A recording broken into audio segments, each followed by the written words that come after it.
Hello दोस्तों, मैं धीरेन स्वागत करता हूं आपका एग्ज़ाम स्टडी विद संगीता में। दोस्तों, आज के इस वीडियो में हम बात करेंगे युक्ति सार संग्रह बुक से प्राचीन इतिहास से बनने वाले मोस्ट इम्पॉर्टेंट क्वेश्चन की। दोस्तों, ये बुक है युक्ति पब्लिकेशन का सार संग्रह सामान्य ज्ञान बुक, जिसमें 25,000 से प्लस वन लाइनर क्वेश्चन को यहाँ पर कवर किया गया है। और आज हम इस बुक का प्राचीन इतिहास यानी कि प्राचीन भारतीय इतिहास को एक ही वीडियो में कवर करने वाले हैं। ये वीडियो आपके आने वाली सभी प्रकार की प्रतियोगिता परीक्षाओं के लिए इम्पोर्टेंट रहेगा, जहां पर इतिहास एक मोस्ट इम्पॉर्टेंट टॉपिक बनता है। ये वीडियो यदि आपको अच्छा लगे, हेल्पफुल लगे, तो प्लीज़ वीडियो को लाइक और शेयर जरूर कीजिएगा। और यदि अब तक आपने हमारे चैनल को सब्सक्राइब नहीं किया है तो प्लीज़ चैनल को सब्सक्राइब जरूर कीजिएगा, जिससे कि आपको मेरे आने वाले नए वीडियो का नोटिफिकेशन टाइम पर मिलता रहे। तो चलिए हम अपनी क्लास शुरू करते हैं। भारत का इतिहास, भारत का प्राचीन इतिहास। सिंधु या हड़प्पा सभ्यता। हड़प्पा सभ्यता का सर्वाधिक मान्यता प्राप्त काल है। राइट आंसर रहेगा 2500 ईसा पूर्व से 1750 ईसा पूर्व। सिंधु घाटी की सभ्यता में घोड़े के अवशेष कहाँ मिले हैं? इंपॉर्टेंट क्वेश्चन रहता है ये। तो ये मिले हैं सुरकोटदा से। कहाँ से? सुरकोटदा से। सिंधु घाटी स्थल कालीबंगन किस प्रदेश में है? तो याद रखिएगा कालीबंगन ये राजस्थान में है। कहाँ पर? राजस्थान में। किस पदार्थ का उपयोग हड़प्पा काल की मुद्राओं के निर्माण में मुख्य रूप से किया गया था? तो ये है आपका सेल खड़ी। क्या कहते हैं इसको? सेल खड़ी। हड़प्पा सभ्यता किस युग की थी? इंपॉर्टेंट क्वेश्चन है, पूछा जाता है क्वेश्चन ये। हड़प्पा सभ्यता ये कांस्य युगीन थी। कौन सी थी? कांस्य युगीन। सिंधु सभ्यता, सिंधु सभ्यता के लोगों का मुख्य व्यवसाय क्या था? तो याद रखिएगा इनका व्यवसाय व्यापार था। हड़प्पा सभ्यता के निवासी थे। तो हड़प्पा सभ्यता के निवासी ये शहरी थे। क्या थे? शहरी। इंपॉर्टेंट क्वेश्चन है, सिंधु सभ्यता के घर किससे बनाए जाते थे? तो याद रखिएगा सिंधु सभ्यता के घर ईंट से बनाए जाते थे। हड़प्पा वासी किस वस्तु के उत्पादन में सर्वप्रथम थे? तो ये सर्वप्रथम थे कपास के उत्पादन में। मोस्ट इंपॉर्टेंट क्वेश्चन है, हड़प्पा सभ्यता का सर्वप्रथम खोजकर्ता कौन था? तो इनका नाम है दयाराम साहनी। सिंधु सभ्यता का पतन नगर यानी कि बंदरगाह की बात कर रहा है, बंदरगाह कौन सा था? तो इसका नाम है लोथल। पैमानों की खोज ने यह सिद्ध कर दिया कि सिंधु घाटी के लोग माप और तौल से परिचित थे। यह खोज कहां पर हुई है? तो ये हुई है आपकी लोथल में। इंपॉर्टेंट क्वेश्चन है, मोहनजोदड़ो को किस अन्य नाम से भी जाना जाता है? तो इसको बोलते हैं हम मृतकों का टीला। हड़प्पा सभ्यता का प्रचलित नाम है। तो यह है आपका सिंधु घाटी सभ्यता। कपास का उत्पादन सर्वप्रथम सिंधु क्षेत्र में हुआ, जिसे ग्रीक या यूनान के लोगों ने किस नाम से पुकारा है? तो इसको बोला गया है सिंडन। इंपॉर्टेंट क्वेश्चन है, सिंधु घाटी सभ्यता जानी जाती है तो अपने नगर योजन के लिए जानी जाती है सिंधु घाटी सभ्यता। भारत में खोजा गया सबसे पहला पुराना शहर कौन सा था? तो यह है आपका हड़प्पा। भारत में चांदी की उपलब्धता के प्राचीनतम साक्ष्य मिलते हैं। तो ये मिलते हैं हड़प्पा संस्कृति से। हड़प्पा में एक उन्नत जल प्रबंधन प्रणाली का पता चलता है। ये पता पड़ता है धोलावीरा से। कहां से? धोलावीरा से। इंपॉर्टेंट क्वेश्चन है, हड़प्पा सभ्यता की खोज किस वर्ष हुई? तो इसकी खोज हुई थी 1921 ईस्वी में। हड़प्पा के मिट्टी के बर्तन पर सामान्यतः किस रंग का उपयोग होता था? तो देखिए याद रखिएगा, मिट्टी के बर्तन पर सामान्यतः लाल रंग का उपयोग होता था। सिंधु घाटी सभ्यता की विकसित अवस्थाओं में किस स्थल से घरों में कुओं के अवशेष मिले हैं? तो ये मिले हैं मोहनजोदड़ो से। सिंधु घाटी सभ्यता की खोज निकालने में जिन दो भारतीयों का नाम जुड़ा है वे कौन है? तो देखिए याद रखिएगा इनके नाम है, पहला है दयाराम साहनी और दूसरा नाम है राखल दास बनर्जी। समय याद रखिएगा, हड़प्पा को कब खोजा गया था? 1921 में। रंगपुर जहां हड़प्पा की समकालीन सभ्यता थी वह है। तो यह है आपका सौराष्ट्र में। हड़प्पा एवं मोहनजोदड़ो की पुरातात्विक खुदाई के प्रभारी थे। तो देखिए प्रभारी थे सर जॉन मार्शल।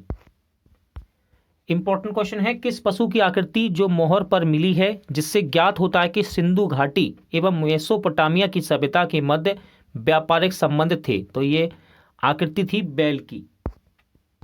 हड़प्पा के लोगों की सामाजिक पद्धति कैसी थी? तो याद रखिएगा, हड़प्पा के लोगों की सामाजिक पद्धति उचित समतावादी थी।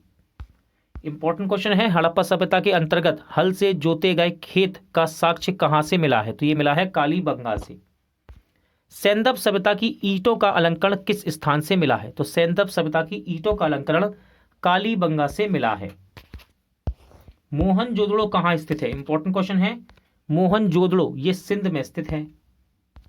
सिंधु सभ्यता का बृहत स्नानागार पाया जाता है। इंपॉर्टेंट क्वेश्चन है, तो सिंधु सभ्यता का बृहत स्नानागार मोहनजोदड़ो में पाया गया। हड़प्पा कालीन स्थलों में अभी तक किस धातु की प्राप्ति नहीं हुई? इंपॉर्टेंट क्वेश्चन है, तो सही आंसर है लोहा। किस पशु के अवशेष सिंधु घाटी सभ्यता में प्राप्त नहीं हुए? इंपॉर्टेंट क्वेश्चन है, तो गाय के अवशेष सिंधु घाटी सभ्यता में प्राप्त नहीं हुए। स्वतंत्रोत्तर भारत में सबसे अधिक संख्या में हड़प्पा कालीन स्थलों की खोज किस प्रांत में हुई है? तो ये हुई है गुजरात में। किस हड़प्पा कालीन स्थल से नृत्य मुद्रा वाली स्त्री की कांस्य मूर्ति प्राप्त हुई है? इंपॉर्टेंट क्वेश्चन है, नृत्य मुद्रा वाली कांस्य की मूर्ति ये मिली है दोस्तों मोहनजोदड़ो से। हड़प्पा वासी किस धातु से परिचित नहीं थे? तो सही आंसर है लोहा। ये क्वेश्चन भी यहां पर बना था, देखिए कि कौन सी धातु नहीं पाई गई? लोहा। तो याद रखिएगा, लोहे को ये नहीं जानते थे, यानी कि परिचित नहीं थे। किस हड़प्पा कालीन स्थल से युगल समाधान का साक्ष्य मिला है? तो ये लोथल से मिला है। मानव समाज विलक्षण है क्योंकि यह मुख्यतः आश्रित होता है। तो ये संस्कृति पर आश्रित होता है। सिंधु सभ्यता संबंधित है, तो ये संबंधित है आद्य ऐतिहासिक युग से। सिंधु घाटी सभ्यता गैर आर्य थी क्योंकि वह थी, तो याद रखिएगा ये एक नगरीय सभ्यता थी, इसी कारण। सिंधु घाटी सभ्यता को आर्यों से पूर्व की रखे जाने का महत्वपूर्ण कारक क्या है? तो इसका कारक है मृद भांड। मृद भांड। सिंधु घाटी संस्कृति वैदिक सभ्यता से भिन्न थी क्योंकि, तो याद रखिएगा इसके पास विकसित शहरी जीवन की सुविधाएं थी, इसलिए ये अलग थी इससे। हड़प्पा संस्कृति की जानकारी का मुख्य स्रोत क्या है? तो इसका मुख्य स्रोत है पुरातात्विक खुदाई। सिंधु घाटी के निवासियों की सभ्यता को जानने का मूल स्रोत है वहां पाए गए तो बर्तन, जेवर, हथियार एवं औजार। भारत में चांदी की उपलब्धता के प्राचीनतम साक्ष्य मिलते हैं, तो ये मिलते हैं हड़प्पा संस्कृति से। इंपॉर्टेंट क्वेश्चन है, हड़प्पा में मिट्टी के बर्तनों पर सामान्यतः किस रंग का उपयोग होता था? तो ये था लाल रंग। मूर्ति पूजा का आरंभ कब से माना जाता है? तो मूर्ति पूजा का आरंभ पूर्व आर्य से माना जाता है। इंपॉर्टेंट क्वेश्चन है, विशाल स्नानागार किस पुरातत्व स्थल से पाया गया था? तो ये पाया गया था मोहनजोदड़ो से। हड़प्पा सभ्यता स्थल लोथल स्थित है, तो याद रखिएगा लोथल एक बंदरगाह है और ये गुजरात में स्थित है। धोलावीरा किस राज्य में स्थित है? इंपॉर्टेंट होता है क्वेश्चन ये। धोलावीरा ये गुजरात में है। धोलावीरा। कौन सा हड़प्पियन नगर 3 भागों में विभक्त था? तो ये था धोलावीरा।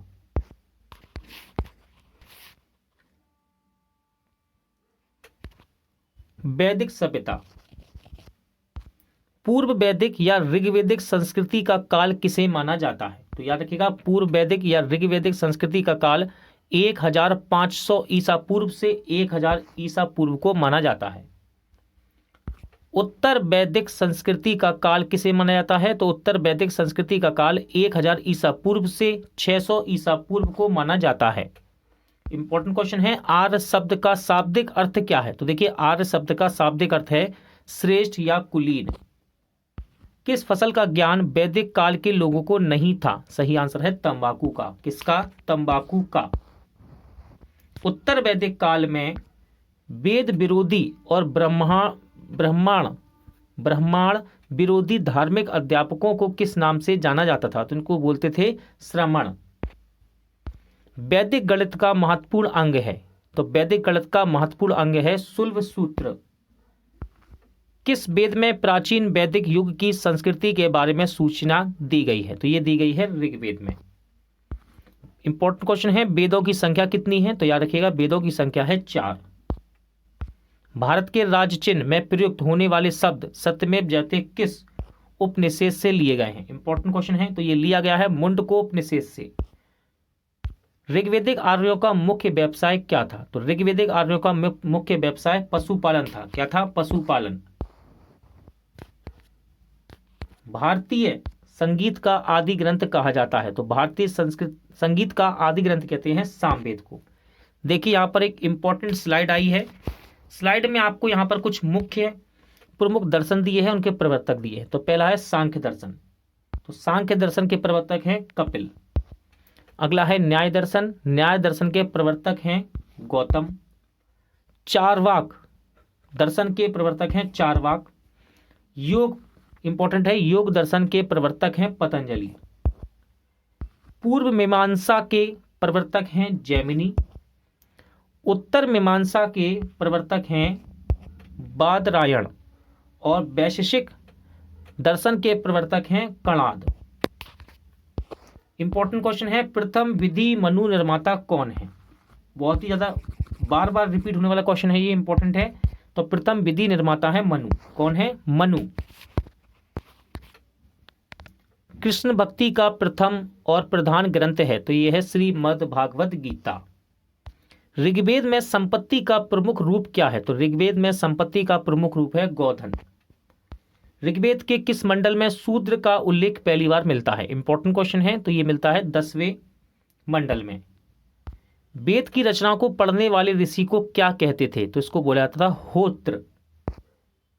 ऋग्वेद का संबंध किससे है? तो यह है ईश्वर महिमा से। ऋग्वेद में कुल मंडल हैं? तो याद रखिएगा, ऋग्वेद में कुल मंडल की संख्या है 10। ऋग्वेद में कुल सूक्तियां कितनी हैं? पूछी जाती हैं ये। तो ऋग्वेद में कुल सूक्तियां हैं 1028। ऋग्वेद में कुल रचनाएं कितनी हैं? तो ये हैं 1580। ऋग्वेद में इंद्र के लिए रचनाएं हैं? तो ऋग्वेद में इंद्र के लिए रचना है 250। और ऋग्वेद में अग्नि देवता के लिए कितनी रचनाएं हैं? तो ये है, इनकी संख्या है 200। कितनी है? 200। सबसे पुराना वेद कौन सा है? इंपॉर्टेंट क्वेश्चन है। तो सबसे पुराना वेद है ऋग्वेद। देखिए युक्ति ज्ञान क्या कहता है, वेदों की संख्या 4 है। ऋग्वेद, सामवेद, यजुर्वेद तथा अथर्ववेद। इनमें सबसे प्राचीन है ऋग्वेद। ठीक है, चलिए त्रयी नाम है। तो त्रयी नाम है ये तीनों वेदों का, 3 वेदों का। ठीक है, अब ये 3 वेद कौन से हैं? ऋग्वेद, यजुर्वेद, सामवेद को वेद त्रयी या त्रयी कहा जाता है। किस वैदिक ग्रंथ में वर्ण शब्द का सर्वप्रथम नामोल्लेख मिलता है? तो ये मिलता है ऋग्वेद में। किसमें? ऋग्वेद में। भारत का सबसे प्राचीन धर्म ग्रंथ कौन सा है? तो राइट आंसर रहेगा वेद। अथर्व का अर्थ क्या है? तो देखिए याद रखिएगा, अथर्व का अर्थ है पवित्र जादू। पूर्व मीमांसा दर्शन के प्रतिपादक कौन है? तो उनका नाम है जैमिनी। इंपॉर्टेंट क्वेश्चन है, सबसे प्राचीन पुराण कौन सा है? तो सबसे प्राचीन पुराण है मत्स्य पुराण। ब्राह्मण ग्रंथों में सबसे प्राचीन ग्रंथ कौन सा है? तो इसका नाम है शतपथ ब्राह्मण। वर्ण व्यवस्था से संबंधित पुरुष सूक्त मूलतः पाया जाता है? तो पुरुष सूक्त पाया जाता है ऋग्वेद में। गोपथ ब्राह्मण संबंधित है? तो गोपथ ब्राह्मण संबंधित है अथर्ववेद से। उपनिषदों का मुख्य विषय है? तो उपनिषदों का मुख्य विषय है दर्शन। नचिकेत आख्यान का उल्लेख मिलता है? तो नचिकेत आख्यान का उल्लेख मिलता है कंडोपनिषद में। इंपॉर्टेंट क्वेश्चन है, पुराणों की संख्या कितनी है? तो याद रखिएगा, पुराणों की संख्या है मित्रों 18। वैदिक धर्म का मुख्य लक्षण किसकी उपासना से था? तो वैदिक धर्म का मुख्य लक्षण प्रकृति की उपासना से था। किस देवता के लिए ऋग्वेद में पुरंदर शब्द का प्रयोग हुआ था? इंपॉर्टेंट क्वेश्चन है। तो पुरंदर शब्द का प्रयोग हुआ है इंद्र देवता के लिए। इंपॉर्टेंट क्वेश्चन है, शुल्व सूत्र किस विषय से संबंधित पुस्तक है? तो यह है ज्यामिति से संबंधित। इंपॉर्टेंट क्वेश्चन रहेगा, अस्तो मा सदगमय कहां से लिया गया है? तो अस्तो मा सदगमय ये ऋग्वेद से लिया गया है। आर्य भारत में बाहर से आए और सर्वप्रथम बसे थे? तो ये पंजाब में बसे। ऋग्वेद का कौन सा मंडल पूर्णतः सोम देवता को समर्पित है? तो सोम देवता को समर्पित है नवा मंडल। प्रसिद्ध 10 राजाओं का युद्ध, जिसको दास राज युद्ध कहते हैं, किस नदी के तट पर लड़ा गया? इंपॉर्टेंट क्वेश्चन है। तो ये लड़ा गया था परुष्णी नदी पर। धर्मशास्त्रों में भूराजस्व की दर क्या थी? तो धर्मशास्त्रों में भूराजस्व की दर 1/6 थी। 800 ईसा पूर्व से 600 ईसा पूर्व का काल किस युग से जुड़ा है? तो ये जुड़ा हुआ है ब्राह्मण युग से। आरंभिक वैदिक साहित्य में सर्वाधिक वर्णित नदी कौन सी है? इंपॉर्टेंट क्वेश्चन है ये। तो सर्वाधिक वर्णित नदी है आपकी सिंधु नदी। क्या नाम है इसका? सिंधु नदी। उपनिषद काल के राजा अश्वपति कहाँ के शासक थे? तो याद रखिएगा, अश्वपति ये कैकय के शासक थे। अध्यात्म ज्ञान के विषय में नचिकेत और यम का संवाद किस उपनिषद में प्राप्त होता है? इंपॉर्टेंट क्वेश्चन है, तो इसको बोलते हैं कठोपनिषद में। वैदिक नदी कोभा यानी कि जिसको काबुल, अब हम काबुल के नाम से जानते हैं, का स्थान कहाँ निर्धारित होना चाहिए? सही आंसर है अफगानिस्तान में। कपिल मुनि द्वारा प्रतिपादित दार्शनिक प्रणाली है। इंपॉर्टेंट क्वेश्चन है ये। तो ये है आपकी सांख्य दर्शन। भारत के किस स्थान की खुदाई से लोहा धातु के प्रचलन के प्राचीनतम प्रमाण मिले हैं? तो ये मिले हैं अतरंजी खेड़ा से। कहां से? अतरंजी खेड़ा से। किस काल में अछूत की अवधारणा स्पष्ट रूप से उदित हुई? तो ये हुई थी धर्मशास्त्र के काल में। इंपॉर्टेंट क्वेश्चन है, गायत्री मंत्र देवी सावित्री को संबोधित किस पुस्तक में मिलता है? तो ये मिलता है ऋग्वेद में। न्याय दर्शन को प्रचारित किया था? तो ये किया था गौतम ने। इंपॉर्टेंट क्वेश्चन है, प्राचीन भारत में निष्क से जाने जाते थे? तो निष्क दोस्तों ये स्वर्ण आभूषण हुआ करते थे। योग दर्शन के प्रतिपादक हैं? तो योग दर्शन के प्रतिपादक हैं पतंजलि। उपनिषद पुस्तक है? तो उपनिषद ये दर्शन पर आधारित एक पुस्तक है। पूर्व वैदिक आर्यों का धर्म प्रमुखता था? तो ये था प्रकृति पूजा एवं यज्ञ। इंपॉर्टेंट क्वेश्चन है, चरक संहिता नामक पुस्तक किस विषय से संबंधित है? तो चरक संहिता नामक पुस्तक चिकित्सा से संबंधित है। यज्ञ संबंधी विधि विधानों का पता चलता है? इंपॉर्टेंट क्वेश्चन है, तो यज्ञ संबंधी विधि विधानों का पता चलता है यजुर्वेद से। वैदिक युगीन सभा क्या थी? तो वैदिक युगीन सभा मंत्री परिषद थी। वैदिक युग में प्रचलित लोकप्रिय शासन प्रणाली थी? तो इसको बोलते थे गणतंत्र। इंपॉर्टेंट क्वेश्चन है, सबसे प्राचीन वेद कौन सा है? तो यह है आपका ऋग्वेद। कौन भारतीय दर्शन की आरंभिक विचारधारा है? तो यह है आपका सांख्य दर्शन। सांख्य, योग, न्याय, वैशेषिक, मीमांसा एवं वेदांत, इन 6 भिन्न भारतीय दर्शनों की स्पष्ट रूप से अभिव्यक्ति हुई है? तो ये हुई है वैदिक युग में। वह दस्तकारी कौन सी है जो आर्यों द्वारा व्यवहार में नहीं लाई गई थी? तो इसका नाम है लोहारी। ठीक है, लोहार यानी कि लोहारगिरी। प्राचीनतम व्याकरण अष्टाध्यायी के रचनाकार कौन है? इंपॉर्टेंट क्वेश्चन है, अष्टाध्यायी के रचनाकार हैं पाणिनि। क्या नाम इनका? पाणिनि। कौन सी स्मृति प्राचीनतम है? तो यह है मनुस्मृति। आदि काव्य की संज्ञा किसको दी जाती है? तो आदि काव्य की संज्ञा दी जाती है रामायण को। प्राचीनतम पुराण है? तो सबसे प्राचीनतम पुराण है मत्स्य पुराण। इंपॉर्टेंट क्वेश्चन है, ऋग्वेद में सबसे पवित्र नदी किसे माना गया है? तो याद रखिएगा, सरस्वती को सबसे पवित्र नदी माना गया है ऋग्वेद में। वैदिक समाज की आधारभूत इकाई थी? तो वैदिक समाज की आधारभूत इकाई थी काल या फिर कुटुंब।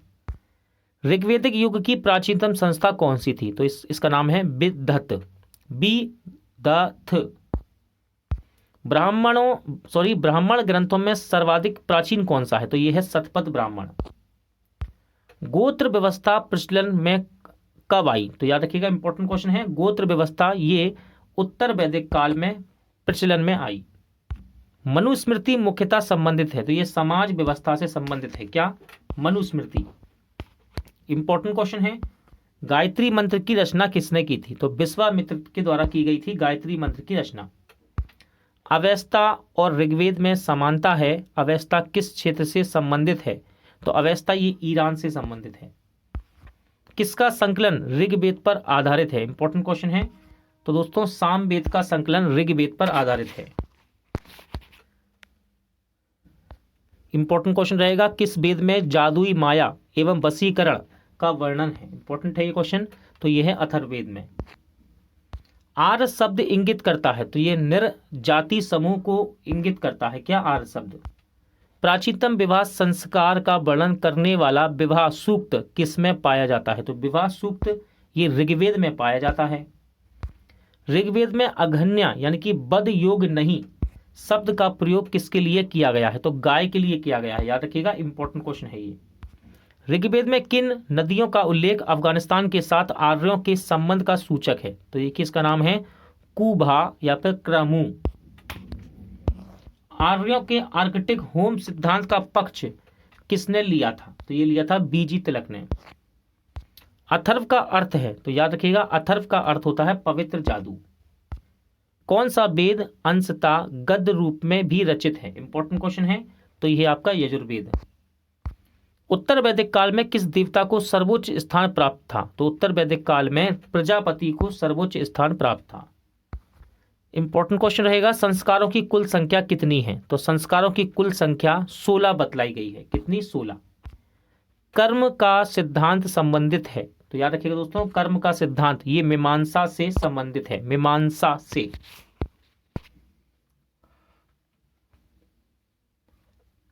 बौद्ध धर्म व जैन धर्म, गौतम बुद्ध का जन्म कब हुआ था? याद रखिएगा, इंपॉर्टेंट क्वेश्चन है ये।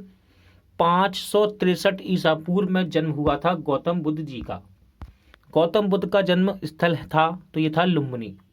कहाँ पर? लुम्बिनी में। वह आद्यतम बौद्ध साहित्य जो बुद्ध के विभिन्न जन्मों की कथाओं के विषय में है क्या है? तो इसका नाम है जातक। ठीक है। त्रिपिटक धर्म ग्रंथ है, तो त्रिपिटक धर्म ग्रंथ है ये बौद्धों का है।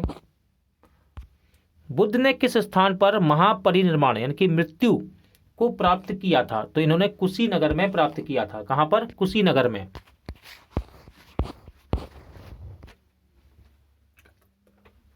भारत में सबसे प्राचीन बिहार है, तो याद रखिएगा, भारत में सबसे प्राचीन बिहार है नालंदा। बुद्ध की मृत्यु के बाद प्रथम बौद्ध संगीति की अध्यक्षता किसने की? इंपॉर्टेंट क्वेश्चन है। तो प्रथम बौद्ध संगीति की अध्यक्षता की थी महाकश्यप ने। नागार्जुन कौन थे? तो नागार्जुन एक बौद्ध दार्शनिक थे। किस नगर में प्रथम बौद्ध संगीति अथवा सभा आयोजित की गई? तो ये की गई राजगृह में। अष्टांग की मार्ग की संकल्पना अंग है, तो यह है धर्म चक्र प्रवर्तन सूत्र के विषय वस्तु का। इंपॉर्टेंट क्वेश्चन है, मिलंद पन्हो राजा मिलंद और किस बौद्ध भिक्षु के मध्य संवाद के रूप में है? तो यह है नागसेन के संवाद के रूप में। महायान बौद्ध धर्म में बोधिसत्व अवलोकितेश्वर को किस अन्य नाम से जाना जाता है? तो उसको बोलते हैं पद्मपाणि। बौद्ध धर्म तथा जैन धर्म दोनों ही विश्वास करते थे कि, तो याद रखिएगा, कर्म तथा पुनर्जन्म के सिद्धांत सही हैं। कनिष्क के शासनकाल में चतुर्थ बौद्ध संगीति अथवा सभा किस नगर में आयोजित की गई? तो ये की गई कुंडलवन कश्मीर में। तृतीय बौद्ध संगीति कहाँ आयोजित हुई थी? तो तृतीय बौद्ध संगीति ये पाटलिपुत्र में आयोजित हुई है। देखिए यहां पर एक मोस्ट इंपोर्टेंट स्लाइड आई है, बुद्ध के जन्म से जुड़े प्रतीक। तो पहला है हाथी। हाथी है भगवान बुद्ध के गर्भ में आने का प्रतीक। कमल, कमल है उनके जन्म का प्रतीक। सांड, सांड है यौवन का प्रतीक। घोड़ा, घोड़ा है इनके गृह त्याग का प्रतीक, सबसे ज्यादा पूछा जाता है ये घोड़ा। पीपल, पीपल है ज्ञान का प्रतीक। शेर, शेर है भगवान बुद्ध के समृद्धि का प्रतीक। पद चिन्ह, पद चिन्ह है निर्वाण का प्रतीक। और स्तूप, ये भी इंपॉर्टेंट है, स्तूप है आपका मृत्यु का प्रतीक।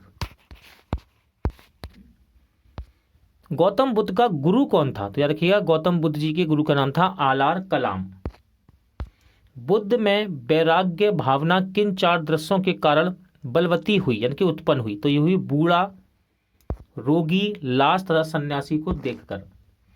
बुद्ध ने सर्वाधिक उपदेश कहाँ दिए हैं? इंपॉर्टेंट क्वेश्चन है। तो भगवान बुद्ध ने सर्वाधिक उपदेश दिए हैं श्रावस्ती में।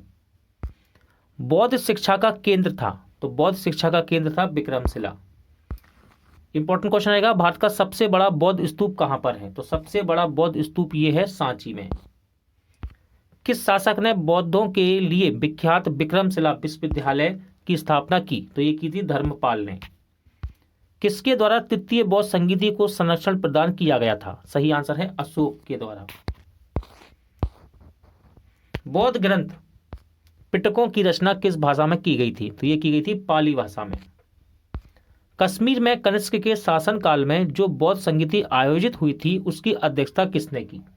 तो देखिए, कश्मीर में कनिष्क के शासनकाल में जो बौद्ध संगीति आयोजित की गई, इसकी अध्यक्षता वसुमित्र ने की थी। मठ, मंदिर, स्तूप किस धर्म से संबंधित हैं? तो ये बौद्ध धर्म से संबंधित हैं। बौद्ध धर्म एवं जैन धर्म दोनों के उपदेश किसके शासनकाल में दिए गए? इंपॉर्टेंट क्वेश्चन है। तो ये राजा हैं आपके बिंबसार। क्या नाम है इनका? बिंबसार। गौतम बुद्ध ने अपना प्रथम उपदेश कहाँ दिया था? Most important question. तो गौतम बुद्ध ने अपना प्रथम उपदेश सारनाथ में दिया था। बौद्ध धर्म ग्रहण करने वाली पहली महिला कौन थी? उनका नाम है महाप्रजापति गौतमी। बोध गया स्थित है। बोध गया कहाँ स्थित है? तो ये बिहार में है। जातक ग्रंथ किसका ग्रंथ है? तो जातक ये बौद्ध धर्म का ग्रंथ है।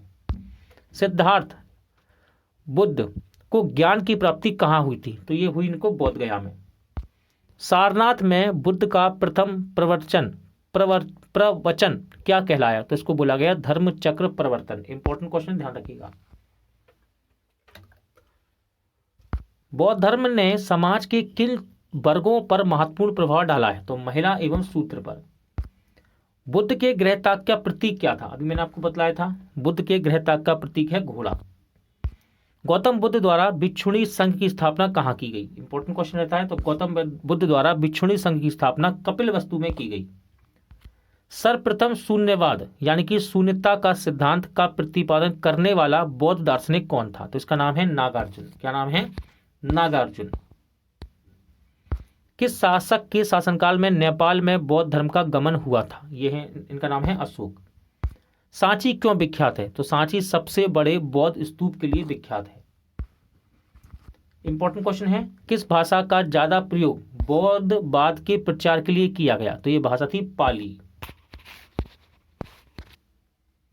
महावीर स्वामी का जन्म कहाँ हुआ था? अब देखिए, जैन धर्म की बात होने लगी यहां से बीच बीच में। तो महावीर स्वामी का जन्म हुआ था कुंडग्राम में। इंपॉर्टेंट क्वेश्चन है। युक्ति का बल्ब जला क्या कह रहा है? किसे एशिया की रोशनी यानी कि लाइट ऑफ एशिया कहा जाता है? तो लाइट ऑफ एशिया कहते हैं गौतम बुद्ध जी को। बुद्ध के जीवन की किस घटना को महाविनिष्क्रमण के रूप में जाना जाता है? इंपॉर्टेंट क्वेश्चन है। तो महाविनिष्क्रमण कहा जाता है उनके गृह त्याग को। गौतम बुद्ध की मां किस वंश से संबंधित थी? तो ये थी कोलीय वंश से। किस राजा के एक अभिलेख से सूचना मिलती है कि शाक्य मुनि बुद्ध का जन्म लुम्बिनी में हुआ था? सही आंसर है अशोक। देखिए, युक्ति ज्ञान आ गया। युक्ति ज्ञान क्या कह रहा है?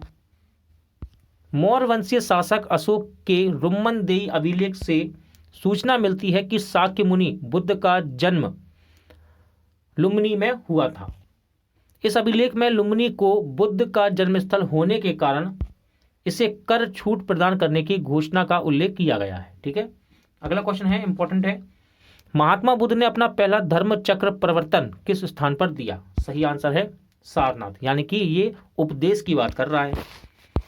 फिर से आया युक्ति ज्ञान। युक्ति ज्ञान क्या कह रहा है? गौतम बुद्ध ने ज्ञान प्राप्ति के बाद सबसे पहले सारनाथ वाराणसी के निकट 5 ब्राह्मण सन्यासियों को पहला उपदेश दिया।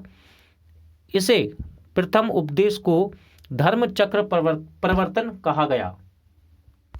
बुद्ध ने सर्वाधिक उपदेश कहाँ दिए हैं? आंसर है श्रावस्ती में।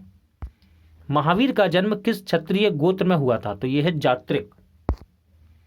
महावीर की माता कौन थी, यानी कि माता का नाम पूछा गया है। तो महावीर की माता का नाम है त्रिशला। महावीर का मूल नाम क्या था? तो महावीर का मूल नाम था वर्धमान। महावीर की मृत्यु कहाँ हुई? तो महावीर स्वामी की मृत्यु पावापुरी में हुई।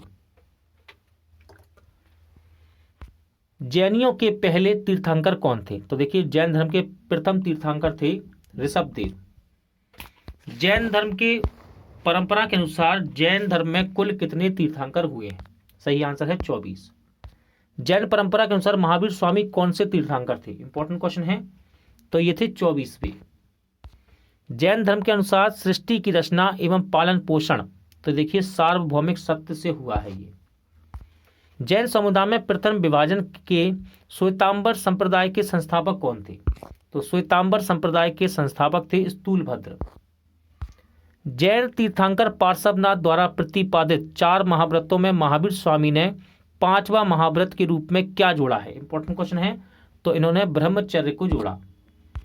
महावीर स्वामी का प्रथम शिष्य कौन था? तो इनका नाम है जमाली। इंपॉर्टेंट क्वेश्चन, ध्यान रखिएगा। ये त्रिरत्न सिद्धांत, जिनके नाम देखिए, नाम दिए हैं सम्यक धारण, सम्यक चरित्र, सम्यक ज्ञान, किस धर्म की महिमा है वह है? तो ये जैन धर्म से संबंधित है।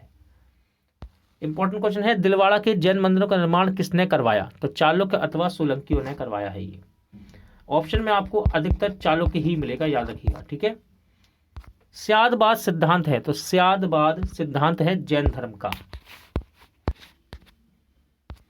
कौन सबसे पूर्वकालिक जैन ग्रंथ कहलाता है? तो सबसे पूर्वकालिक जैन ग्रंथ कहलाता है 14 पूर्व। जैन साहित्य को कहा जाता है? तो जैन साहित्य को आगम कहा जाता है। इंपॉर्टेंट क्वेश्चन है, जैन ग्रंथ कल्पसूत्र के रचयिता हैं? तो कल्पसूत्र के रचयिता है भद्रबाहु। अनेकात्ववाद किसका क्रोध यानी कि केंद्रीय सिद्धांत एवं दर्शन है? तो ये जैन मत का है। इंपॉर्टेंट क्वेश्चन है, महान धार्मिक घटना महामस्तक अभिषेकम किससे संबंधित और किसके लिए की जाती थी? तो ये बाहुबली के लिए की जाती थी। प्रथम जैन महासभा का आयोजन कहाँ हुआ? तो प्रथम जैन महासभा का आयोजन पाटलिपुत्र में हुआ। द्वितीय जैन महासभा का आयोजन कहाँ हुआ था? सही आंसर है बल्लभी में। जैन साहित्य का संकलन किस भाषा एवं लिपि में है? तो देखिए, भाषा है प्राकृत और लिपि है अर्धमागधी, ठीक है, अर्धमागधी। कौन बुद्ध के जीवन काल में ही संघ प्रमुख होना चाहता था? तो इसका नाम है देवदत्त। हेलियोडोरस का बेस नगर अभिलेख संदर्भित है? तो ये केवल वासुदेव से है। आजीवक संप्रदाय के संस्थापक कौन थे? इंपॉर्टेंट क्वेश्चन है।